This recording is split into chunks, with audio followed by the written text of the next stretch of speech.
Hello and welcome back, everybody. It's been a few weeks since I got a video out, and that's because I've been spending a few weeks painting this guy. And this project took me quite a while, and you'll soon see why. The figure is a Reaper Bones miniature.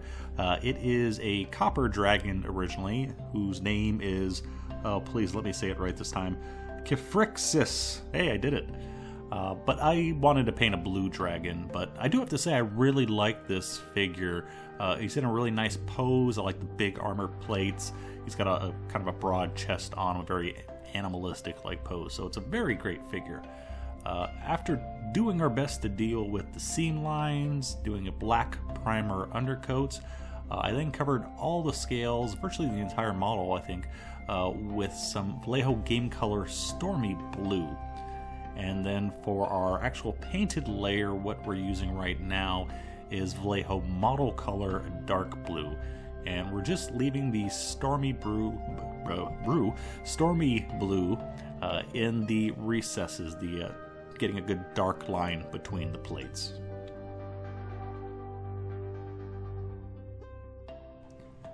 Our next color is Vallejo Model Color Medium Blue.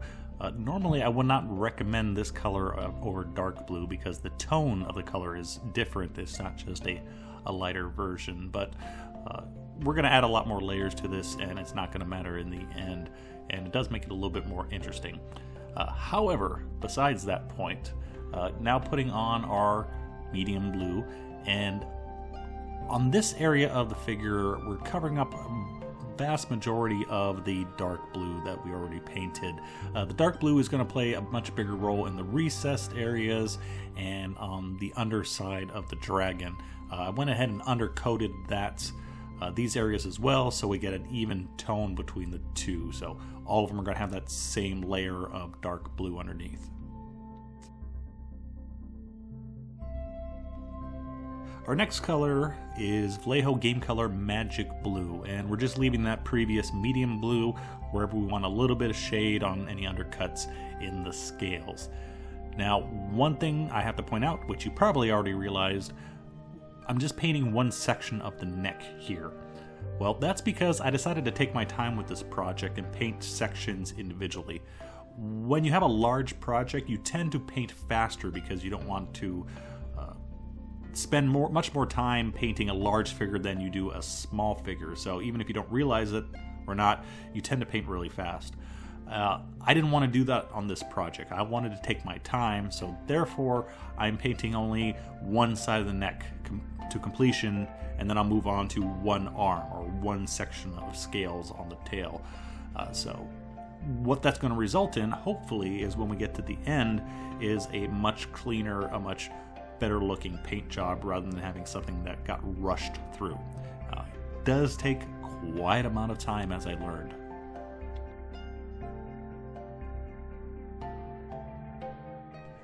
Our next color is Vallejo Model Color Andrea Blue, and proceeding to add where the highlights would be necessary and working our way towards the edge of all the scales. And one disadvantage of painting this way, painting one section at a time, is I can't mix paints because mixing up our highlights, having those areas right next to each other, there's too much of a risk of getting the mix wrong and having every plate look slightly off. So that's why we're using so many blues throughout this project, and they're all subtle changes. So I think we ended up using about 6 or 7 blues total. Another thing I have to point out is the fact that we are painting with texture here. You notice how I'm painting all the scales, working from the base out to the edge and using very short brush strokes. I'm being very cautious about what direction the brush stroke is going. Also, the paint is a little bit thicker than what I would normally do. What this is doing is adding a little texture, a little ridge pattern to each scale to make them look a bit more interesting. This is the same technique you can use if you wanted to add, like let's say, the resemblance of hair on a horse, for example. Using short brush strokes for your highlights gives that horse a little texture, makes it a bit more interesting, and hopefully a bit more realistic. And our final blue color, Vallejo Game Color Electric Blue.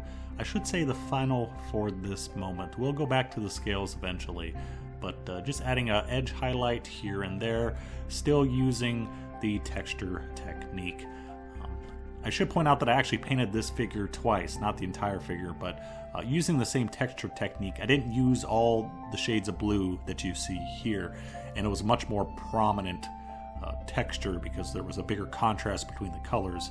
I had to go back and add a few more colors because I didn't want that much contrast, but you have a lot of play of how you can do this texture. If you want it heavier, then definitely use less colors as you highlight.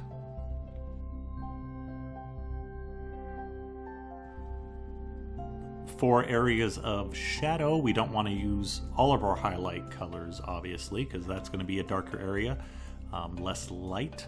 So, for example, between the legs here, I only highlighted up to medium blue and then a little bit of the magic blue here and there, but we're keeping those areas dark.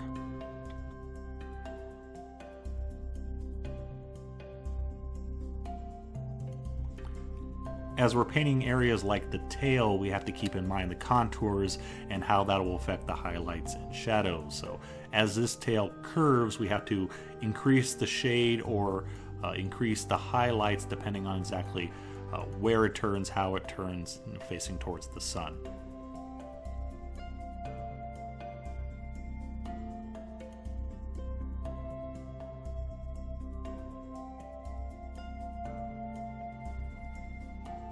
And then we get to the back, which of course would be the area most lit by our overhead sun. Going with more of the lighter highlight colors here. We have none of the original first step dark blue showing. Also, you can see the texture technique real clearly here on these big plates. Because they're larger plates, I got the idea that these must be older plates, so they're going to be more aged. Have a bit more ridge texture to them, so doing it a bit heavier on this section.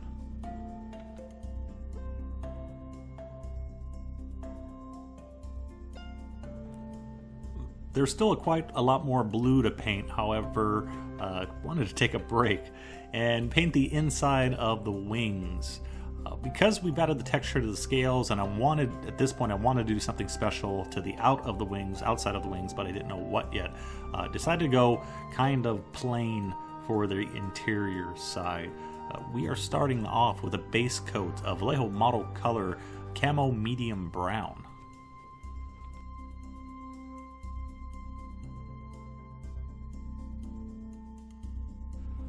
To begin the highlights, we have a mix of Vallejo Game Color Earth mixed with our Camo Medium Brown, and proceeding to add the highlights onto the bottom area of the wings, the area that would be curved up and that would catch the most sun.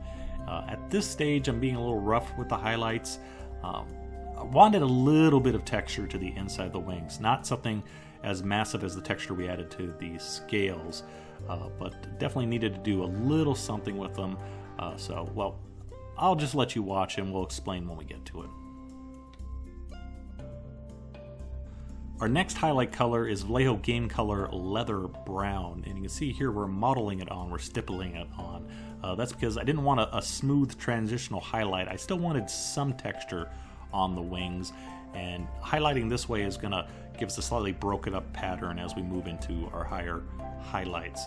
So we have the paint just slightly thinned, the brush a little bit dried off, and proceeding to stipple on our highlight color. This is pretty much the same way as highlighting with thin paint as we always do. However, we're just stippling it on, but it's still building up the paint. Each area gets about 3 or 4 layers until we can build up to the proper color, our desired color. And our next color is Vallejo Game Color Plague Brown. Just continuing to do what we did with the previous Leather Brown, stipple on our highlights, again working towards the bottom edge of the wings.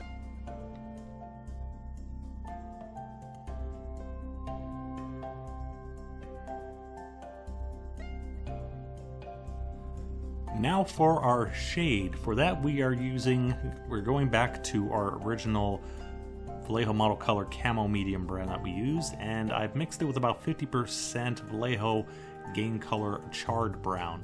And we're proceeding to stipple on the shade areas just like we did with the highlights. At this time, just doing it on the opposite end. Slow building up of layers, again, just like if we were highlighting in a normal fashion with thin paint.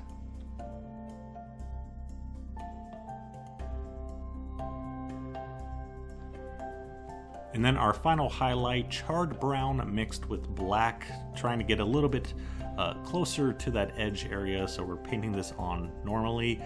Just a few areas on this wing. The other wing that's facing towards the ground gets a lot more shade. However, that's a little bit difficult to get on video because of the angle and the stand that I have this figure mounted on. But we got a good shade color here, and we should be close to done with the inside of the wings.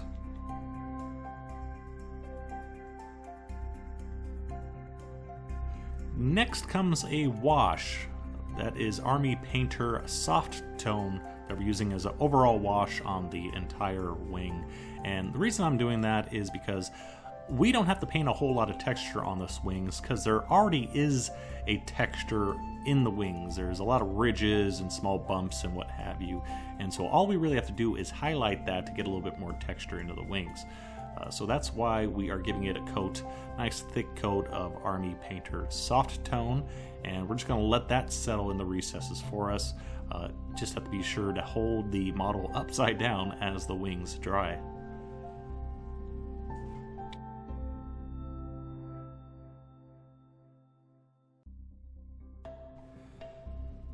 And then after that's completely dry, we follow it up with another Army Painter wash, this time strong tone. Trying to concentrate this one a little bit more in the recesses, but in general it's an overall wash, doing the same thing that our soft tone did, just increasing all those little irregularities in the surface to make them more visible. That about covers it for part 1. In part 2, we'll be tackling the other side of the wings and also the chest area of the dragon. So thanks for watching. See you soon. Bye bye.